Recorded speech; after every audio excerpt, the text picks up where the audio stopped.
wasn't just like, him just going whoop-de-doo all the time. So that's why I think. Can you do that for us again? Whoop-de-doo. I can. Soundstripe.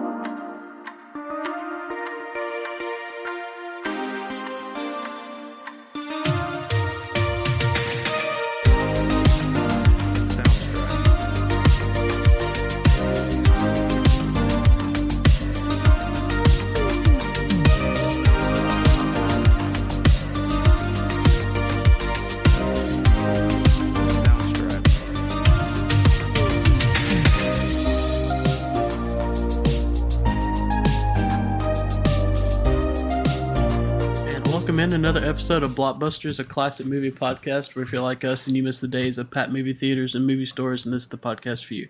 I'm your host, Caleb Suggs. Joining me are my co-host, Dakota Lowry. What's up, everybody? And Ernie Ferguson. You're gonna die, clown!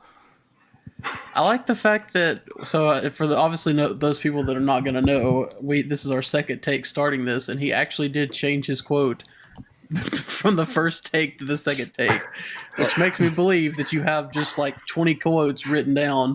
You just went to the next in line. Oh yeah, you're right. And Grizzly Adams had a beard. He did have a beard. We could probably just give him 5 minutes and he could just go through the quotes. I'm fairly certain that Ferg already had about 5 quotes wrote down before he ever even opened the app to watch the movie. Oh, yeah. Get in your home. You're too good for your home. But, but some of them, like, the price is wrong. You can't finish that statement out. And then the heckler, too. You're going to miss the putt. Which was, again. Granted, as I went through this movie, most of the notes I wrote down were just quotes. Yeah, because that's what, it is truly a quote. A lot of the movies that we've seen, because I'm a quote machine anyways, obviously that's why I picked this gig up when in our introduction. But this one is just, it rattles off and all. Goes, and it's from all different people too. It's just, it is funny with the quotes. Well, this week we're doing 1996's Happy Gilmore. This was Dakota's pick. We got Happy Gilmore 2 is coming out Friday, right? I think so. Well, I believe so. On Netflix. So I know Ernie's excited about that. He doesn't have to pay money to go see it at the theaters. But and it's also leaving Netflix July 31st. So it felt like the right time to do it. Is this the first true comedy that we've done? I don't know. It's so, comedies are so hard to narrow down. Because like I was telling you before we started the show, I was talking to someone at work about our podcast, and he asked me what our highest rated comedy is, and I said the same thing you did. I was like, "Do you consider Back to the Future to comedy?" And I was like, "No, it's not. It's more of an adventure film." So I guess Ferris Bueller's Day Off would be. But then again, it's a comedy. It's a comedy, but it's like at the same time, like if someone asked me for a comedy, that's not going to be a movie that pops into my head. You have Beverly Hills Cop that we did. That's what I think. Beverly Hills Cop to me Beverly Hills Cop is a comedy, and so it's just like Trading Places. Maybe to me, as far as our comedies wise, that were comedy, just pure comedies. And one of them you're going to disagree with me, but I think Trading Places was just a comedy, and I think Major League was a comedy. Yes, I know it's a sports movie, but the whole entire thing was comedy. There was, the closest seriousness, and it was the love story, and so that's why to me those were the comedies that we have done. And I think this also shows. We've done a lot of older comedies, especially from the 80s, and I think I've come to find out I just don't find comedy in the 80s that funny. It's just not for me. This, to me, is more my style of comedy. And you mentioned Major League. Obviously, I love Major League. You guys ragged me on it for me giving it a 9. But if someone asked me for a comedy, Major League's not going to pop in my head. I love Major. Now, if someone asked me for a baseball movie, then I'm going to say Major League. But the comedy of the '80s is just not me. But this starts when I think of comedy. The Adam Sandler in the '90s, and then going into the 2000s with Will Ferrell, Vince Vaughn. These are comedy movies to me, and Happy Gilmore is always someone I'm going to think of. I think the comedies of the '90s. You look at this as far as the '90s. You're talking about Adam Sandler. You're talking about Jim Carrey, and you're talking about good gravy. Who's the heavy guy on the SNL? Chris Farley. Chris Farley. Yeah, Chris Farley. I mean, their movies are closer to slapstick comedy. Now it's not not necessarily. Well, Jim Carrey it probably is close to slapstick, but it's not this the 80s movies. When we talked about some of the comedies, there was usually, for a lot, not to be an '80s snob, but more of a true storyline in those. Yes, there's a storyline, but it's not. There is no drama in this movie.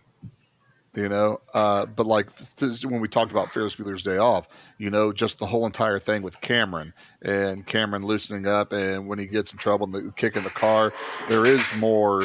I don't want to say heart. That's not the word, but more drama to it. I guess that's not the right word. Whereas here, I mean, even the grandma's house, it still was all sorts of punchlines to it.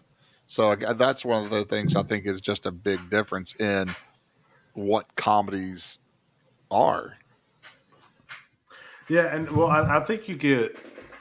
I think, like we've said before, and I kind of hate to say this again, but this is I think more intentionally made specifically for comedy, and less like hey, like let's make it like an adventure movie or an action movie, or just like let's follow the life of a couple of teenagers, at high school, and like see what they do when they play hooky, or like something like that. I think it was intended less for that and more.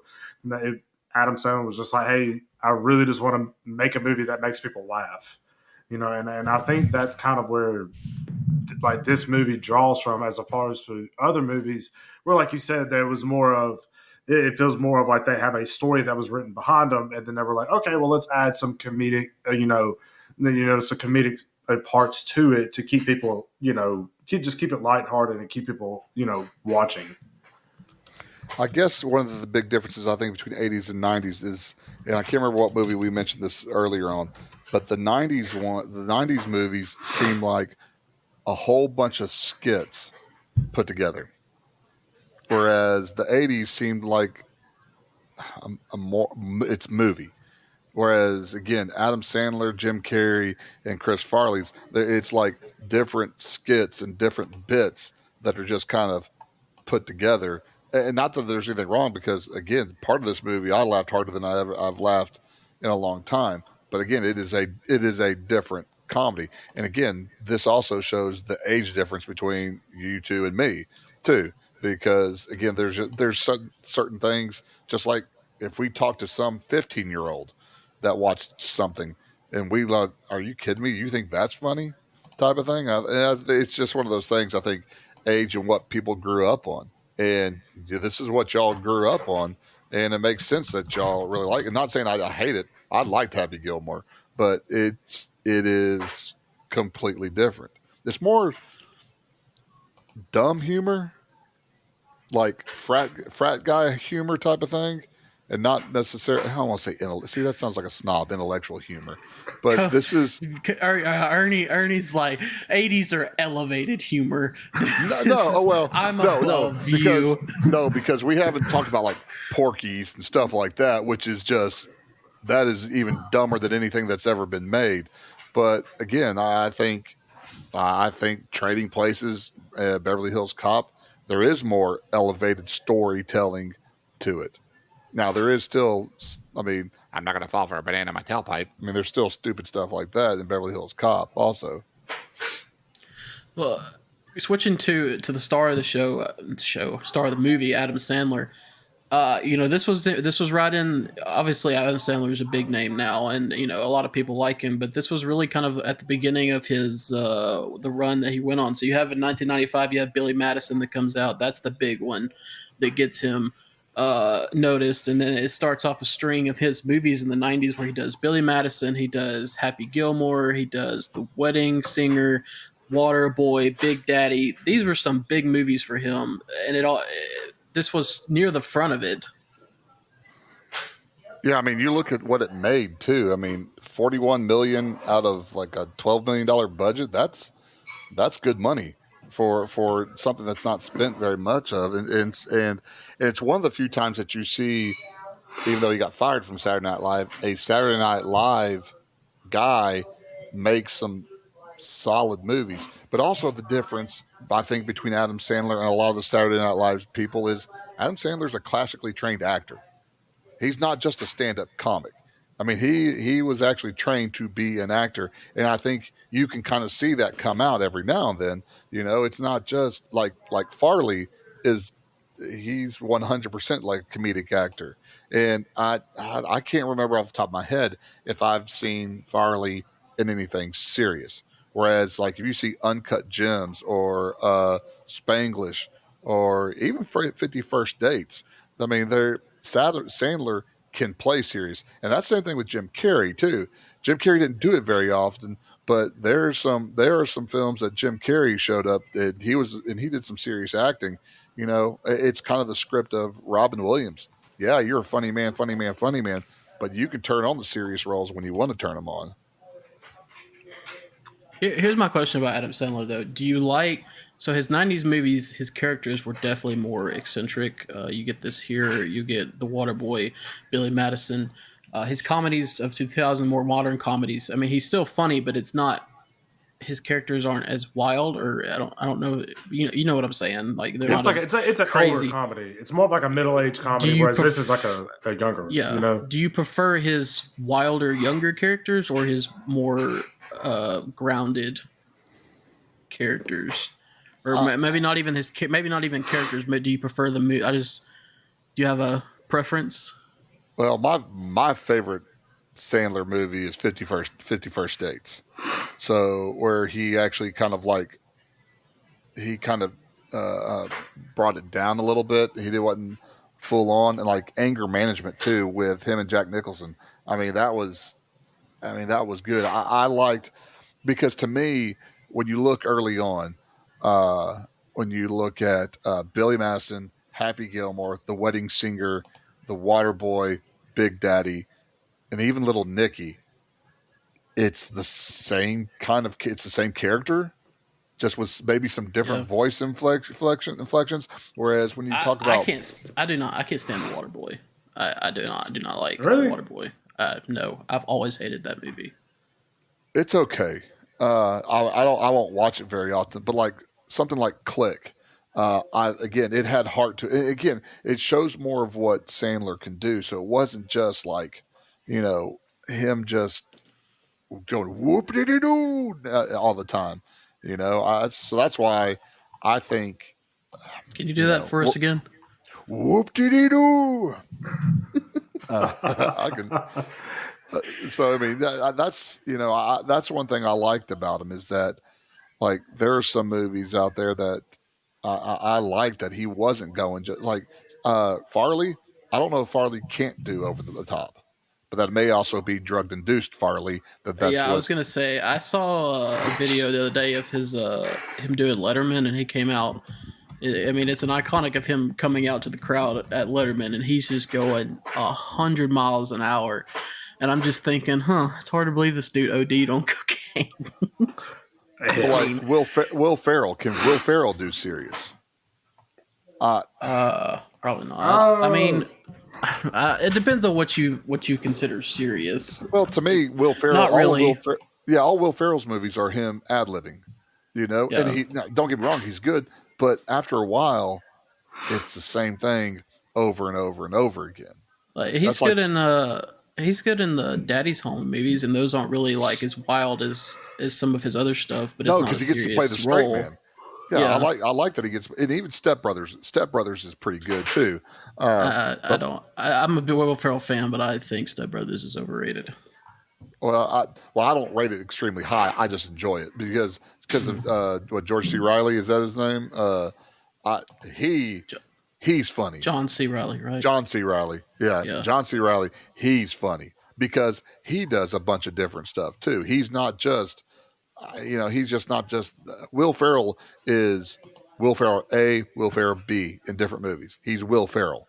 Kind of like right now, Tom Cruise is Tom Cruise in this movie, Tom Cruise in that movie. He's not necessarily a different character.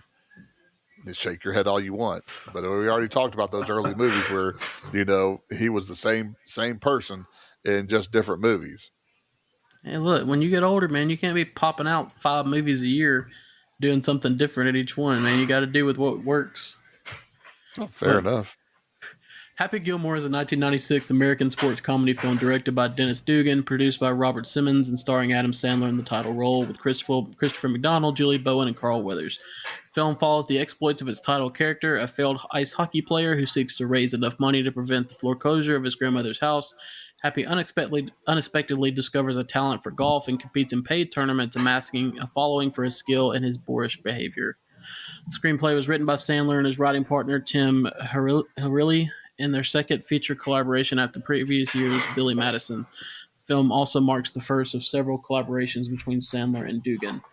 Happy Gilmore was released in theaters on February 16, 1996 by Universal Pictures. Despite receiving mixed reviews from critics, the film was a commercial success, earning $41.2 million on a $12 million budget, and it won MTV Movie Award for Best Fight for Sandler and Bob Barker. It has developed a cult following, especially in the golf community, and a sequel is set for release later this week. So, one of the things that makes this movie so good, obviously Adam Sandler is very good in it, but the supporting characters of Christopher McDonald, Julie Bowen, and Carl Weathers, and we'll talk more about them later, but also and I feel like this is something you see in a lot of Adam Sandler movies, and I feel like he's good at doing this because obviously he helps with the writing and stuff. The little side characters, the ones that just have, I mean, you have Ben Stiller in that. He's uncredited, but he's fantastic as the orderly. The foreman that comes to support him has got the nail in his head. I mean, there's so many little characters in this. They even if they get just a little bit of screen time, it makes it so good. It makes it so fun. It's memorable. Yeah, I mean, do you even know who his foreman? What he's famous for? He was Lockjaw, Trapjaw, Jaws. Yeah, he was a James Bond villain. James Bond villain. Yeah, Jaws. That's what he was famous for. But like you also talk about like Vern Lundquist. I thought Vern Lundquist was great in it. And another thing about Adam Sandler movies is he makes movies with his friends, like Lundquist and his partner. The partner didn't say a word the entire movie. He just sat there, made facial expressions, shook his head. Well, I think it was Adam Sandler's like college roommate or something like that. And if he speaks, he gets credited and gets like Actors Guild type stuff. So he didn't say anything. But again, he didn't just sit there like a bump in a log. He had some facial expressions, shook his head, yes, no. But again, and his caddy is one of his buddies. I mean, the director is one of his buddies. And that's one thing they talked about. I heard them talk about one of the movies he did where he wanted to go to Monaco with his friends. So it may have been Murder Mystery. Then that's where he set the movie so all of his friends and him could go to Monaco. He likes to have his movies like the caddy. If you look at I can't remember what his name is, but the guy who played the caddy is Alan Covert, is in almost every single one of his movies because he likes to have fun with his buddies, and it's good. I like that. Yeah, he does that. I think he does that well, like you mentioned. So he's in all of his movies. I'm thinking about all the movies that he has, but just like even the memorable parts that they have, without even because like the caddy doesn't ever speak in the movie, does he? No, but he does so many funny things. He does the Ritz cracker. My favorite is when Happy throws like a rock or something in the water, and then he goes and picks up a rock and throws it in the water. But I don't think he ever speaks. I don't remember him speaking. He says it leans to the left, and Happy says, "No, you just don't have." I do remember that. Yes, I do remember that. But but like I like how he brings in people that he's either worked with or that he likes, because you have like Kevin Nealon is to me a classic Saturday Night Live guy, and he's in there, It's circular. It's circular. You get in with the good, out with the bad. Just he has that, and then the heckler. The heckler's from is from the Canadian version of Saturday Night Live called SCTV, and that he was on it. But then you also had John Candy, Eugene Levy, Catherine O'Hara. So again, you have another one of these stand-up guys, improv guys that Adam Sandler puts in in his movies, and he works with people he likes, and I haven't heard anybody ever talk bad about working with Adam Sandler. Like they talk about how he has a basketball goal on set, so he'll play basketball all the time. That he looks like a schlub, but he's actually pretty good. But yeah, I think I saw somebody say one time that Adam Sandler really had the mindset that if I'm going to the top, yeah, like everybody's coming with me, and even he gives opportunities to people like that in some of his older movies. I mean, if you look at like Grown Ups, all the kids that played in Grown Ups were young actors who were aspiring to move up in the world. And so he gives opportunities for people who usually wouldn't have that opportunity in other places to be on a maybe not like a major movie, but at least be on a big screen. Well, this is like Julie Bowen's like big breakout too for here. She looks nothing like she does now. And I know obviously this is 30 years ago, but I'm I know it's Julie Bowen and I can see it's Julie Bowen, but I don't know. I guess it's the haircut because it's completely different than the way she has it now. But because I know her from Modern Family, I just don't see it. But I mean, this movie doesn't go without Christopher McDonald as Shooter McGavin. I know I've said it so many times that a movie is only as good as its villain, whatever that may be, but he makes this movie go. He is so good in that role, and I think he turned it down at first, and they went through like some other actors. Kevin Costner was possibly going to play it, but I don't think anybody would have done as good as he did because, I mean, you take it, look, his plight is understandable. You're taking, this traditional game and you have this guy that's just coming in and doing all this crazy stuff. And I get it. So you have to have this Christopher McDonald had to build a character that you really despised. And from the first time you see him coming out of the limo, he's like talking to Julie Bowen's character and he's like, can I get a diet? Can I get a Pepsi? Pepsi. It needs to be diet. And then later she like grabs his arm and she's like looking like, can't believe your touch. I mean, all the little, it just builds and builds and builds. And he becomes so much more despicable with every little thing that he does throughout the movie. And the finger guns, I think he said he ad-libbed that. I mean, it's just a perfect character. Got to be, I think, one of the best comedic villains of all time. Yeah. And one of the best things again too, like his introduction at the Waterbury. You have Julie Bowen and the commissioner facing the crowd, and he's got his back turned. He's just looking. He's got his back turned, and then whenever they introduce Shooter McGavin, he turns around. And so he's who in their right mind sits there and has their back turned to the crowd, waiting to get introduced. One casting couch, maybe. I saw the Kevin Costner thing. I don't think people would hate Costner enough for him to do. No, I mean he would have been fine. Yeah, but it wouldn't have been the same juice. Now the same juice is another name was Bruce Campbell. If you've ever seen Burn Notice, Sam Axe, or the Evil Dead movies, he can put off the same vibe as Christopher McDonald, but I wouldn't mind have seen that movie. But Christopher McDonald, like you said, everything he touched was gold in this movie. He was phenomenal in this. Yeah, and even Carl Weathers too. No, you're Dakota's good. Dakota gives the pause, like, "Are you two gonna actually let me speak?" And then he goes, and then Ernie's like, "Actually, if there's dead air, I will try to fill it." Oh, you're good. But even at the end there, when it was in between the days at the final tournament, and he's out there practicing Happy Swing out here. Yeah, it's like you said, you take an understandable character. I like the fact that they took that understandable character, but then kind of made him despicable to still make him a villain. Yeah, I mean, he literally does it himself because I mean, literally every little thing he does is like, oh, you just have to hate this guy. But And, Happy and then he Gilmore. gets caught up in like, I ate pieces of crap like you for breakfast, and then Sandler chirps back, You eat you crap eat for pieces of crap, breakfast? and then he ad libs the part where he goes, no. That again, that's a great reaction too. So I mean, great interaction between Adam Sandler and Christopher McDonald. And it worked that they were complete polar opposites of each other. Yeah. He's the Mm-hmm. perfect antithesis to Happy, and it just works so well. But Happy Gilmore is an aspiring ice hockey player, but despite a powerful slap shot learned from his late father, his poor skating skills and excessively short temper limit his professional prospects. One day, Happy learns that his grandmother, who raised him after his father's death, owes the IRS $270,000 in back taxes.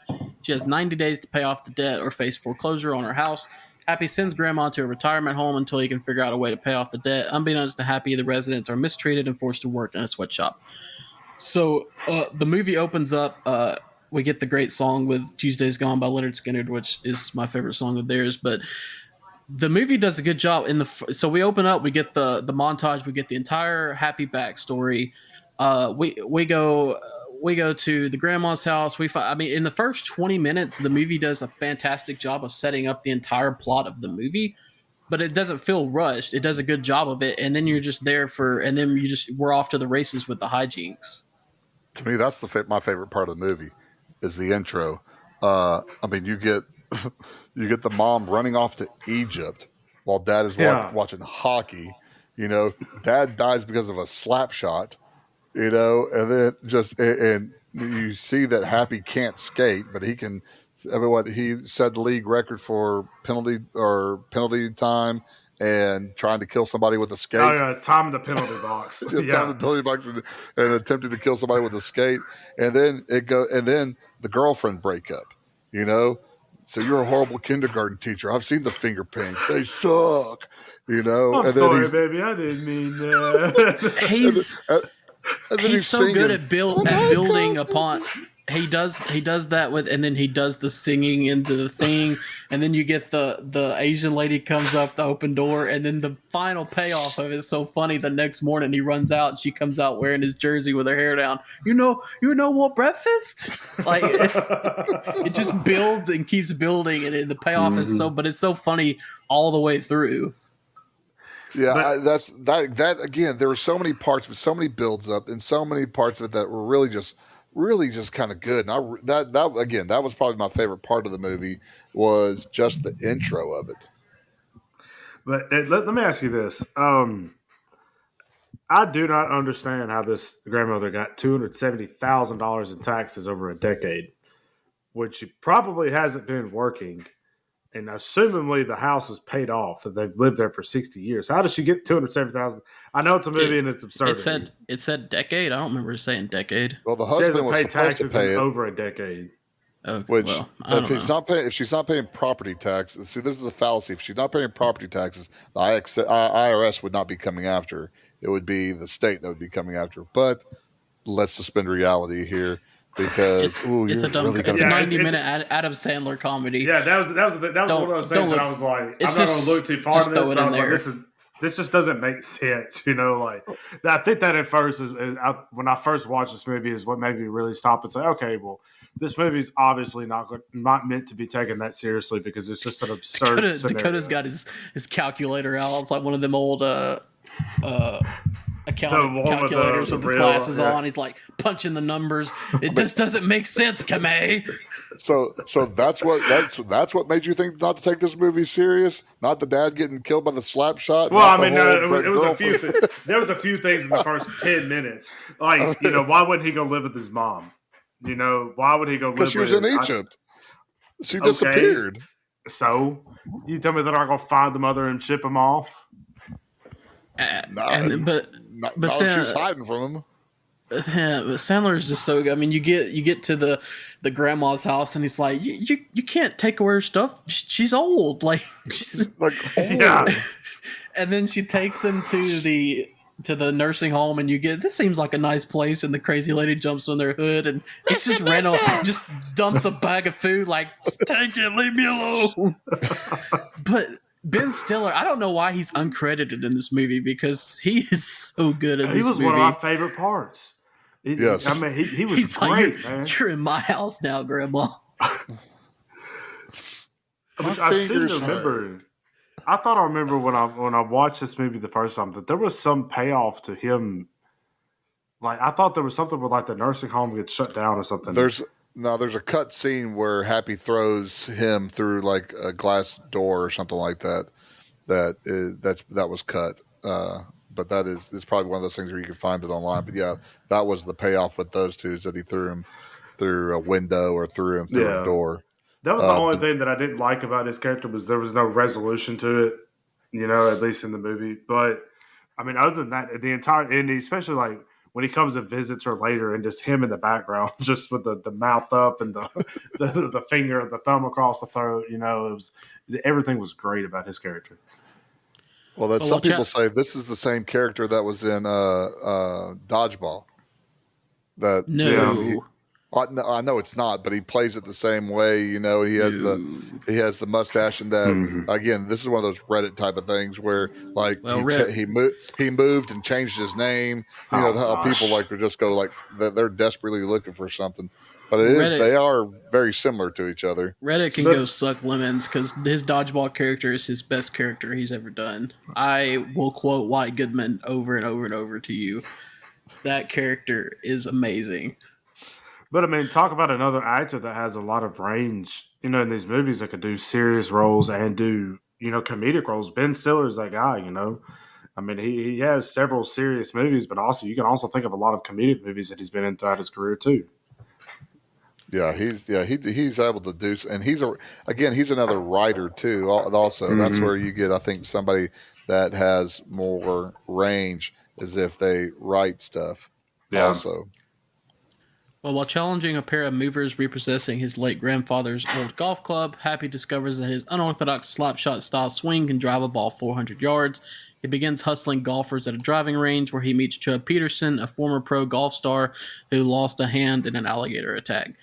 So this is where we get Carl Weathers is coming in, and I've always said I thought Carl Weathers is an underrated actor. Yes. I thought he was underrated even in the Rocky movies, which is what made him popular. But I mean, it's just funny in itself because you take this guy in Carl Weathers who was this big, physical specimen, and maybe it doesn't seem like that because you think of Drago, but I mean, he was a great physical shape in Rocky, and he does Predator too. He does these action movies, and then you just make him a golf player, and he's got this ridiculous wooden prosthetic arm. I mean, they literally make it as ridiculous. You can just see how you can just see how ridiculous it is. And I know that there's not really a way you could have had him more in this movie, but I would have loved for him to be more in the movie because he was also one of my favorite parts. And they work so well together. I mean, I know you didn't actually say the quote at the beginning because we did a retake, but the whole the tension thing where he's standing behind Happy, and that's so funny. All in the hips. It's all in the hips. It's all in the hips, baby. I'm just trying to ease the tension. Yeah, and you could tell, unless he's just a great actor, Carl Weathers was having fun. He was having fun on this movie, and just he's sitting there. The introduction to him, he's reading the golf magazine. Yeah, that's good. Keep your head down. Oh, that woman swinging, mate. Just oh man. That's if Callie tried to do golf. That's what it would look like.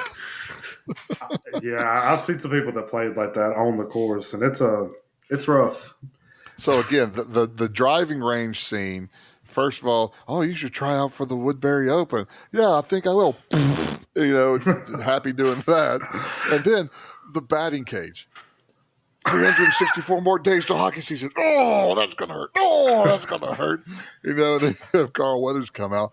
And then probably one of the funniest lines where he said they wouldn't let me on the tour anymore. And Adam Sandler goes, oh, because you're black? No, fool, because an alligator might take my hand. It's just like that was. Oh my goodness! And then in the background, you've got the little kid who walks into the he gets knocked out. And so don't forget him throwing his knocking his wood hand away. And he's like, "Don't worry, it's 30. It's wood." Yep. So yeah, that to me again that whole interaction, just between them, you could tell they were having a good time with each other, and just how they were able to react off each other too was just, what was classic there too. Well, Chubbs urges Happy to enter the Waterbury Open, the winner of which will earn an automatic spot on the PGA Tour, as well as a sizable cash reward.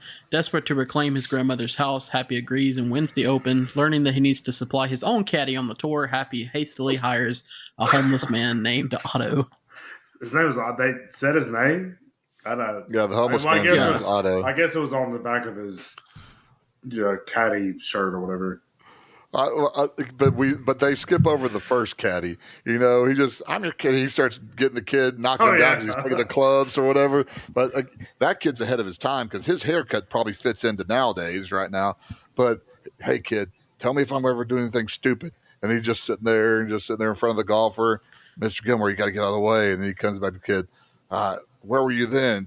Dip, you know what? And it's just I mean, and then when he wins, he shakes the kid, and the kid's just like flopping like a rag doll all over the place. Again, it's funny.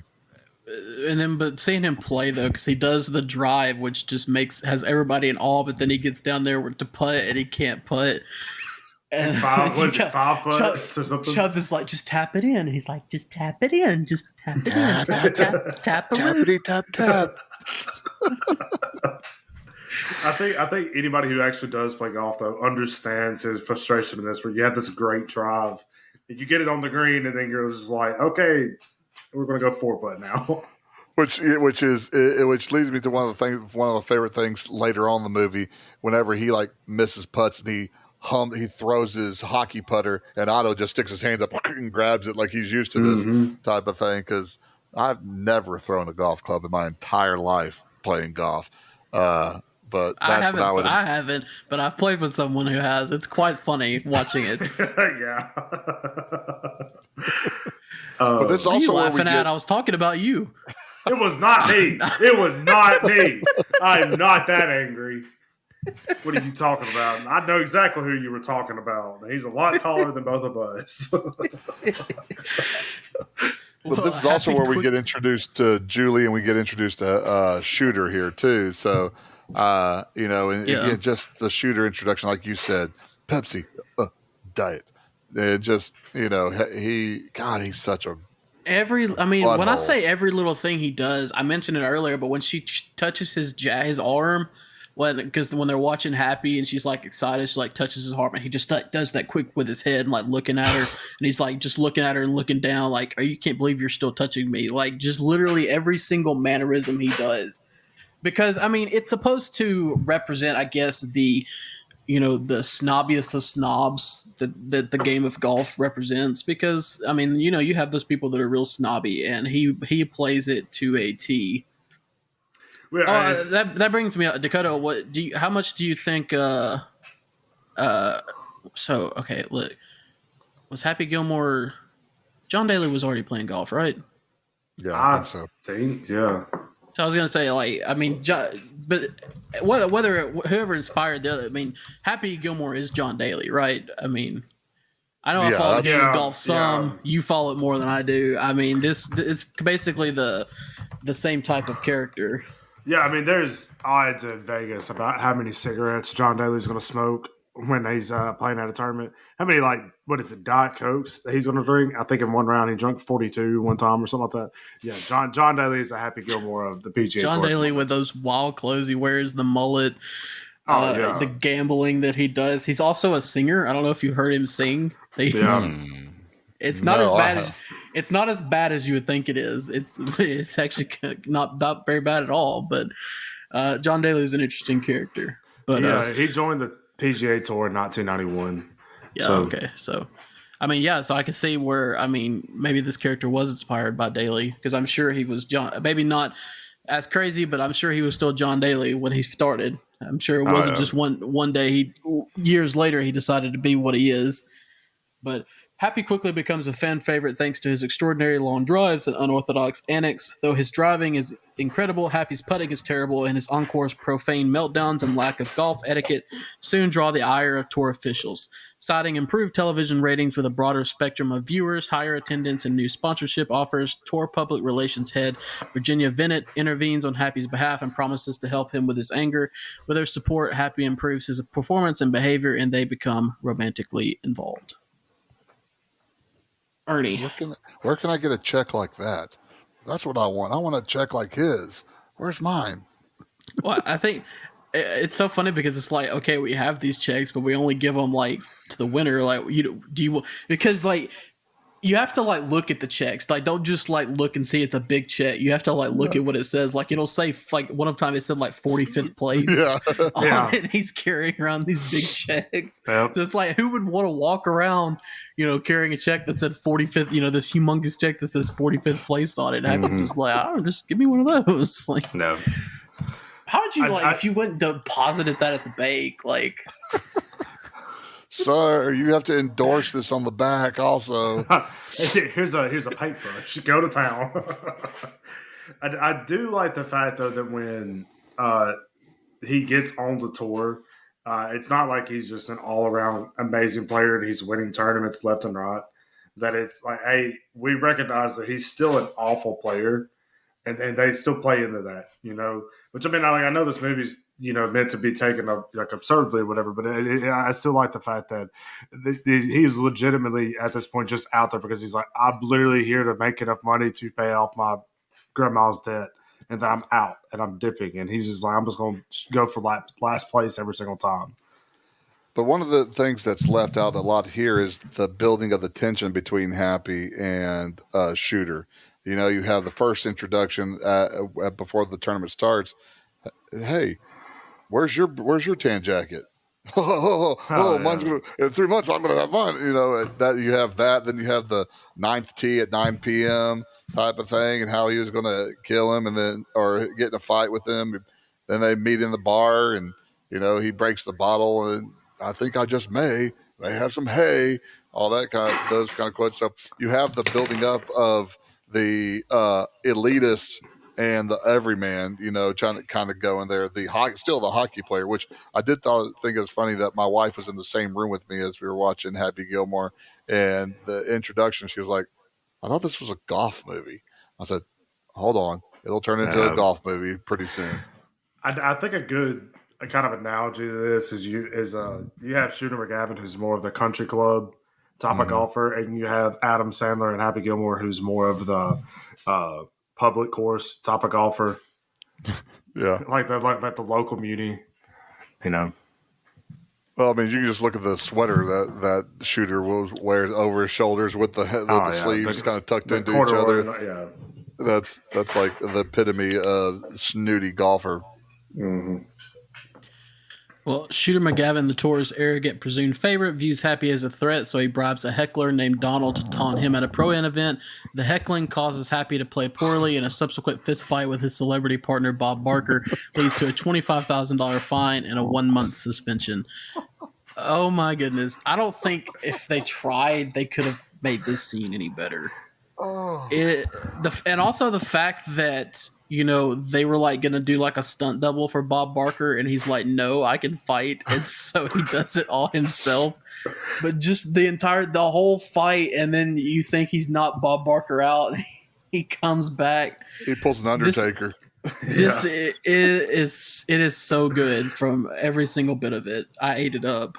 The pro-am, the heckler, the whole entire time, just getting after him was hilarious. And he's trying to keep a straight face, and Bob Barker is getting mad because him and Nick Faldo won it last year, and then, like you said, and for somebody that grew up, if you were sick or during the summertime, you were watching The Price is Right with Bob Barker, and then you see Bob Barker on here, and he's throwing haymakers. I mean, and it's good form boxing too. It's not just one of these old pugilists where they're just like throwing the dukes up like Rock'em Sock'em Robots. No, he was making it look good. But even after you get done with this and you get the heckler talking to Shooter in the woods, Oh, you know, where he's just like, "Hey man, can we be friends? You know, you want to go to Red Lobster after this?" And like just the whole realization that Shooter legitimately his only concern is the gold jacket, and then the because I really kind of thought it was going to be somebody either on the tour or somebody like a close friend of his or something that he was paying off to do it. Of the Red Lobster. I'll wait for you at the Red Lobster, Shooter. My treat. My treat. Yeah. Virginia secures Happy a lucrative endorsement deal with Subway to make up for the lost revenue, giving him the money he needs to pay Grandma's taxes. However, he is too late to stop the house from being put up for auction, and Shooter spitefully outbids Happy in an attempt to force him to quit the tour. Virginia encourages Happy not to quit, and he makes a deal with Shooter. If Happy wins the tour championship, Shooter will return the house to Grandma, but if Shooter wins, Happy will quit golf. The whole Subway thing it's so random too, but it's just such Adam Sandler just like sitting there in the Subway and he's just talking about this sub sandwich like it's the only good thing in his life, and it pans to the commercial. And I call that a hole in one. But I mean, but that's product placement. That's the best way to do a product placement. Is that right there, like the Pepsi. And then you have this right here, the Subway. So I like that way when they're making fun of the product placements and not just having it in the background and all that kind of stuff. I like it when it's kind of a fourth wall breaking type of thing where, yes, I know it's a product placement, so we're going to kind of make fun of it a little bit. But they did put it in the background too, because even after this, his club bag it's the same bag, but it just has the Subway patch sewed onto the side of it now. Did y'all see his club covers at one point were like old socks? Socks, yeah. Oh, which is also leads kind of one of the funny parts too. Otto in the ball washer. And he said, he pulls up and he pulls his underwear out. I'm like, oh man, now I can't think of a ball washer at a golf course any other thing than just washing your underwear out of it. Otto is just very good. I mean, him picking up, the guy puts the quarter down to place the ball, and he goes and picks it up. Well, we all know too. If that was done at a real golf, not even a real tournament, but just during golf, and somebody picked up their marker, that person would have an absolute meltdown about it. And that's, again, for those people that aren't golfers or haven't played golf before, they're just like, oh, he picked up a quarter, But for people that have played golf and people that if you move their spot, they are going ballistic over it. And that's, again, that's what makes it, throws the humor in there too. Well, knowing he must improve his short game to defeat Shooter, Happy seeks out Chubbs, who helps him improve his putting by practicing at a miniature golf course and gives him a custom putter in the shape of a hockey stick. As thanks, Happy presents Chubbs with the head of the alligator that took his hand, startling him and causing him to fall out of a nearby window to his death. Now, isn't Chubbs advertised in the movie that's coming out this week in Happy Gilmore 2? No, because Carl Weathers passed away. So unless they filmed it, because he passed away, was it this year or was it last year? I don't remember, but that's what I thought when I didn't have a chance to look this up. But I thought they had advertised his character in Happy Gilmore 2. I'm not sure. Honestly, he died February of last year. Yes, because I remember because I was in the office at work when the news broke, and someone said I forgot what movie they were like. He's known for this movie, and I'm like, nobody mentioned Rocky. And I was like, what are you? But no, I don't think. It's not. I don't think he's listed. No, they have somebody playing his son, and that's right. I did see that in the trailer. Yeah. Yeah, so, sorry. I thought it was. Shoot, Chubb's maybe they pulled a Fast and Furious, and if he hadn't passed away, they could have done it and just had him randomly show up. I mean, don't give any explanation how he survived. We'll just go. They can always do the one, the one of the flashback or the in heaven with Abraham Lincoln and the alligator also again. Yeah, there you go. It's so good. It's so random at the end. Who are you waving at, Happy? And there's still no explanation to why Abraham Lincoln is there. Nobody, No. they've never said it's people have theory. I've saw different theories like, oh, he made that joke about racism earlier to Chubb, or where he says, "Are you black?" And so that's why Abraham Lincoln's there. And then also the Subway's foot long is $5, and Abraham Lincoln's on the $5 bill. So that's why he's there. Well, that's more logical. Okay. I also like when Happy goes back to Chubbs. You're smart. I'm dumb. You're good looking. I'm ugly. All right, let's go. He's like, now that you've admitted it, or something like that. But the whole thing at the mini golf, him knocking that ball and they hit the car and then run away. Does the happy place thing really work for y'all? People have said that, like, just go to your happy place. I can't, like, my brain doesn't work like that. If I'm stressing about something, no sitting there imagining. I can sit there and imagine my wife in scantily clad clothes all I want, but it's not gonna change me being stressed over anything. I guess the question is, are you thinkers? Like, my wife is a thinker. Yes. Her brain goes 90 miles an hour, 365. My brain goes 5 miles an hour, maybe once a week. And I'm literally like that dog on the meme that's just bouncing around.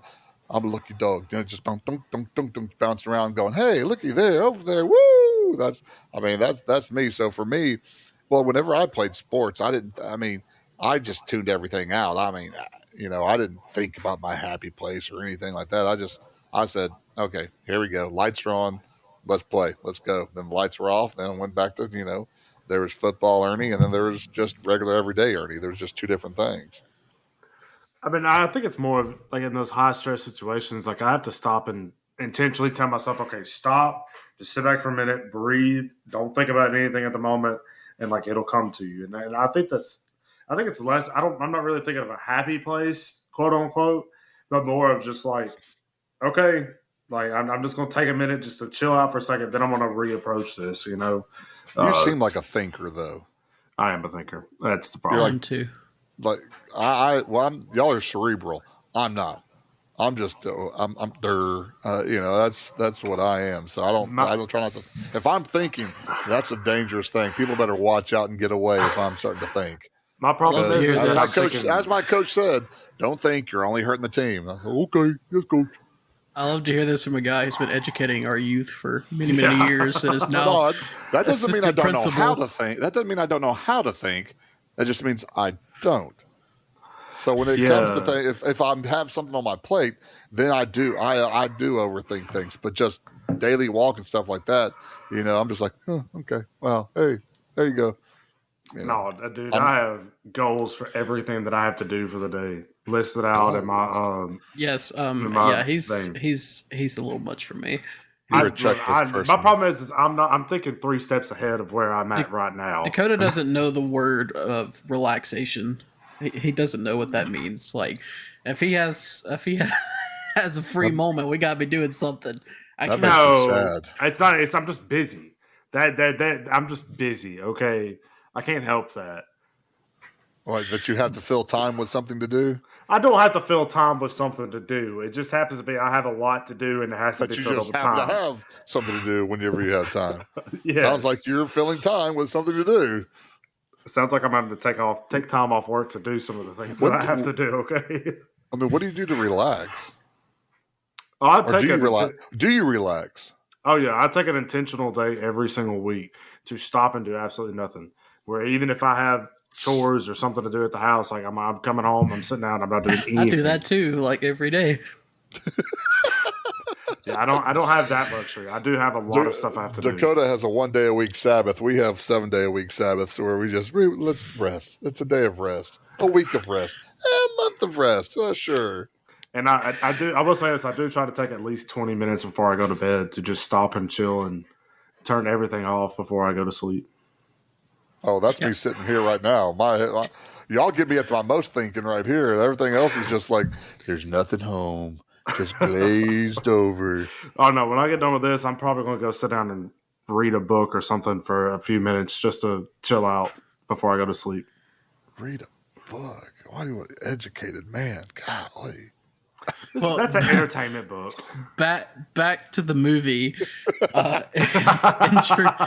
In true Adam Sandler fashion, we have, we did this thing with Chubbs, and you think it's going to be Chubbs is like this father figure for him, kind of stepping in, and you're like, oh, it's going to be nice. He's going to show up and help him beat Shooter, but no, like we have to have this crazy swerve where we get the alligator. He undoes the present, and we get the alligator, and he just falls and dies, and it's just all right. There it is. He's dead. They pan the next day, and they're looking at his.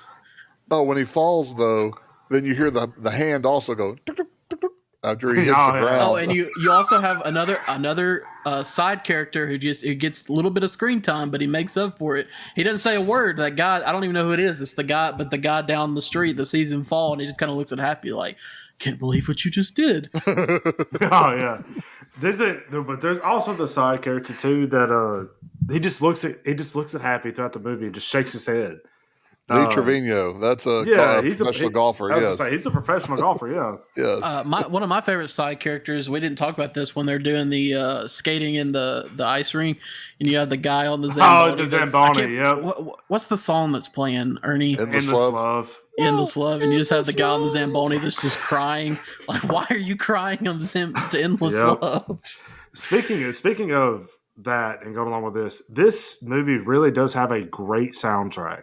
It does. It has some really great movies. I mean, there's of course the Leonard Skinner song, "The Endless Love."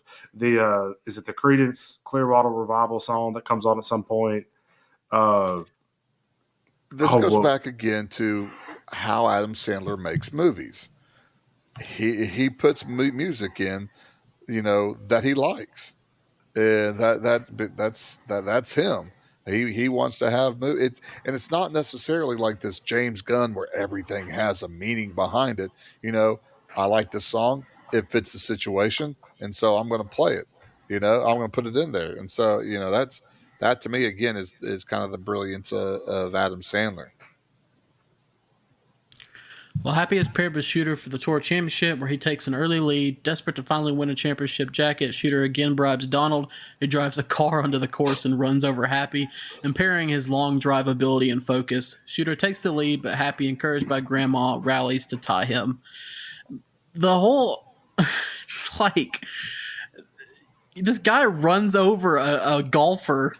And it's like, oh, well, he has to keep going. Like, it's either that or forfeit. Like, dude just got run over on the golf course. And yeah. They didn't stop the tournament. They didn't do anything. They left the car there. They just left the car there. Like, it's just there. It's just now an obstacle. Like, now hazard on the 18th green. Well, I mean, I don't think this is the first movie that we've had the doctor say, don't do something. And the person says, yes, I'm going to do it. Oh, well, what do I know? I'm just the doctor.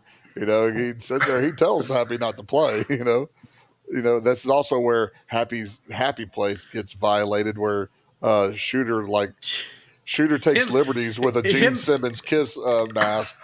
Him in that dream wearing that black outfit, and he just comes in and he's literally kissing everyone. In Happy's dream, he's kissing Julie Boland's character. He's kissing the grandma, like you said, with the kiss mask on. Who is this midget in these happy dreams? I don't know. He's just a little person, whatever. Yeah, who's this little person that's in these dreams? He's just there. He's just a random thing. On the 18th and final hole, Shooter's tee shot lands in the crowd, but despite having to play the ball off the foot of Happy's imposing ex-boss, Mr. Larson, he manages to save par with a long putt. A television tower damaged by Donald's car falls onto the green and blocks Happy's line to a winning putt. Shooter insists Happy play the ball as it lies, and with Chubb's divine intervention, Happy uses the tower as a Rube Goldberg machine to sink his putt for the win. Enraged, Shooter tries to steal Happy's gold jacket and is chased and beaten by a mob of fans led by Larson. Back at Grandma's house, Happy celebrates with Virginia, Grandma, and Otto, happy to sees a vision of Abraham Lincoln, along with the two-handed Chubbs, having made peace with the alligator, waving to him from the heavens above. Again, Shooter, Christopher McDonald's so good. I mean, you just get, he gets it on. He's like, having to go find his ball. He's like, I'm looking for my ball. He's like, and then he goes and finds it on the foot. Again, the just the side characters. Mr. Larson is so good in this. He does a great job, and the whole television tower thing is just funny. Like, I'll just beat him now, and then just knocks it off. It's pretty great. Well, the And putt with that it being essentially the same thing as what he saw at the putting course or whatever, the putt course. yeah, the earthquake thing, yeah. The putt that Christopher McDonald made for par or whatever, and the excitement he showed. Yes. There was people bet him that he wasn't going to make the shot, and he bet them. So that's his true reaction, because he just won some money off of people, and that's true excitement. And the way he does the finger guns is like, just like the way he does it. So, yeah, that Christopher McDonald was good. Golly, he was good. The characters are happy, and I'm so glad we're getting a second movie. I know some people are some people say, why are we doing, we do too many sequels and not enough original stuff, but I'm excited because I really think these two characters have stood the test of time. I mean, I know a few years ago they actually did a video where Happy Adam Sandler shot this. I think it might have been during COVID or something. I don't know, but Adam Sandler shot a video. He's like, "Hey, Shooter, it's been a long time," or something, and takes the shot. And then Christopher McDonald does a video back. I mean, people love these characters, and I'm pretty excited to see them on the big screen, or not the big screen, because it'll be on Netflix. But I'm happy to see them again on screen. But and even in this new movie, like, Adam Sandler has built such a, even in this right here, like, to be as no name as Adam Sandler was at this time, he's still got quite a few, like, heavy hitters in this movie, and still got a few, to get like Bob Barker and like people like that, to have cameos and things like that in this movie. Adam Sandler's built himself up so much now that he's able to basically get the entire PGA Tour to be in this second movie. Oh, I think there's going to be like a ton of cameos. So I don't know I don't know how good this movie is going to be. We'll see. As long as Happy and Shooter are still at the heart of it, I'll be okay.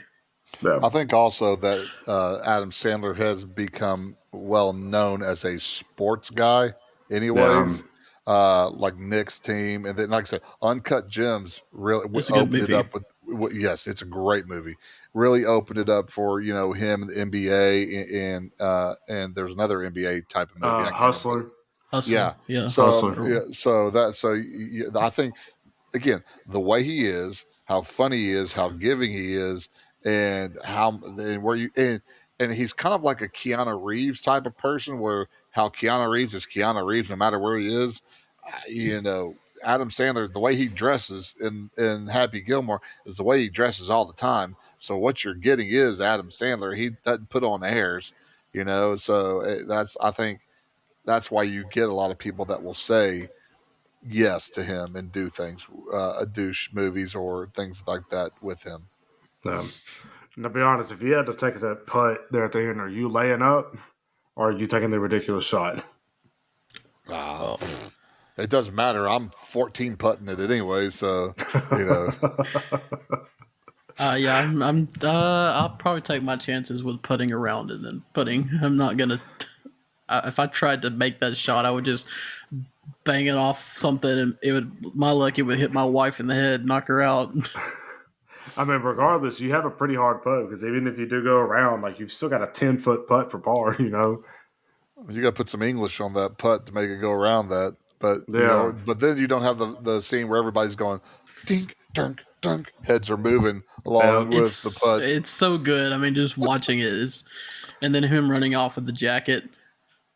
And everybody chasing him. Yeah. All right. Well, that brings us to the end of the movie here, guys. You got anything you want to add before we wrap it up? No. Okay. All right. So I guess. Deep. We will go to our rankings then. Ernie, why don't you kick us off? Oh, goodness. I always go. Okay, first. I know. We're again. Switching it up. Yeah.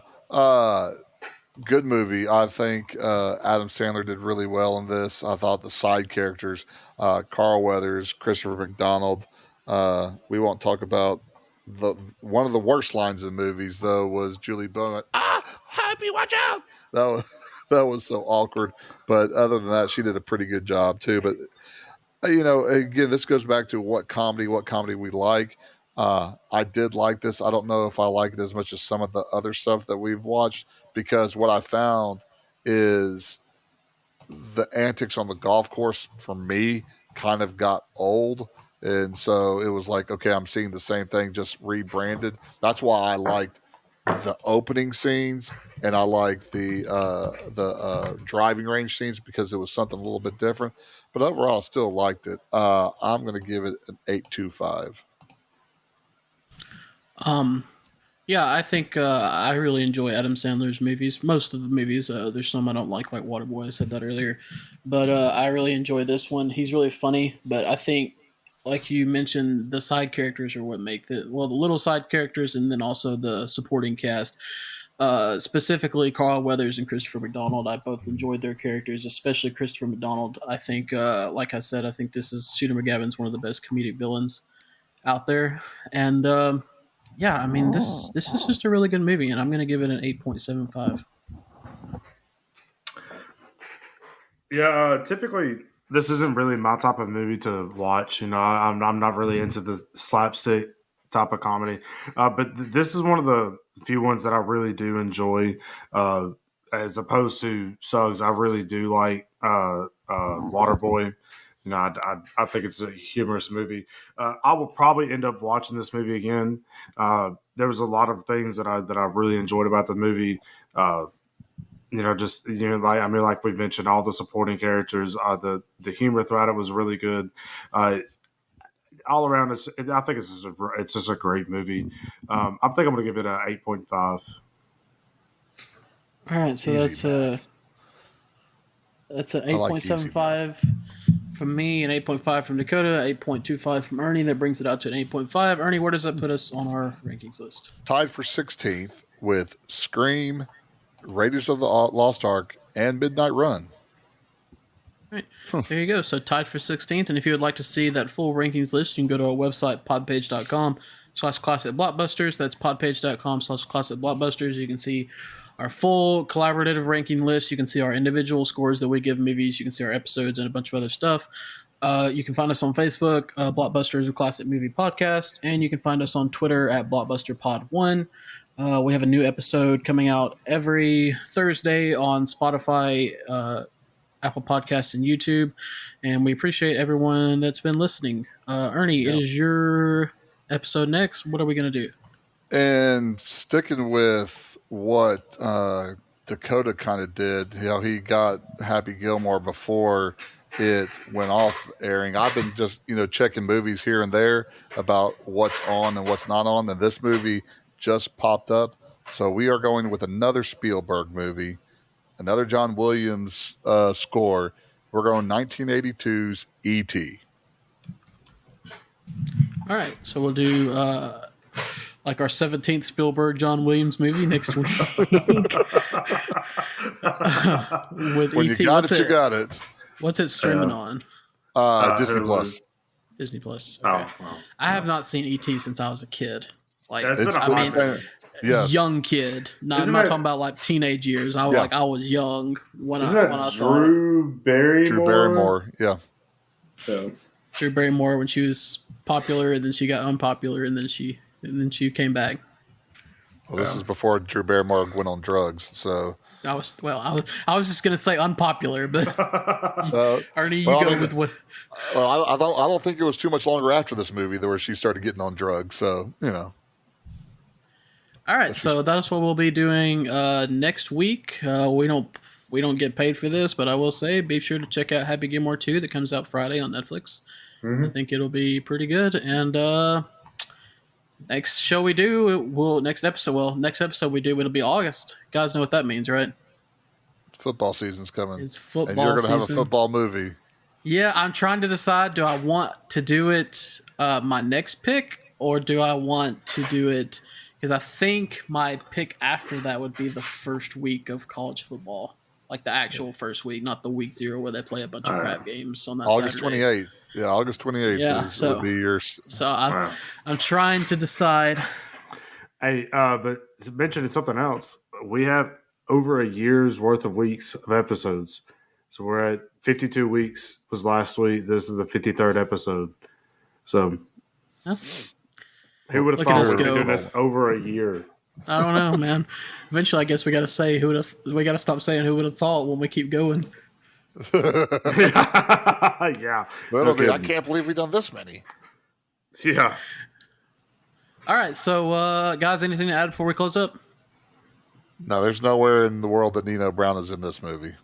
No way. Stop asking. Just close it.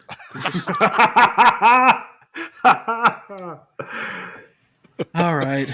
Well, Ernie, as Ernie would say, you send me gifts that you refer to Nino Brown in. So it was not a gift; it was a meme. Meme, GIF, whatever. I'm. It is not GIF. It is GIF. I'm almost not. The originator said GIF. No, it is GIF. It stands for graphic. You do not say GIFT. You say gift. Well, when the guy who originates the term says GIF, he's an idiot then, because it's GIF. because the three of us are smarter than he is, since he invented apparently that stuff. Apparently so, because it is GIF. You morons that invent stuff. You stupid man. Kiss my. That's Happy Gilmore. And on that note, we will see you at the movies.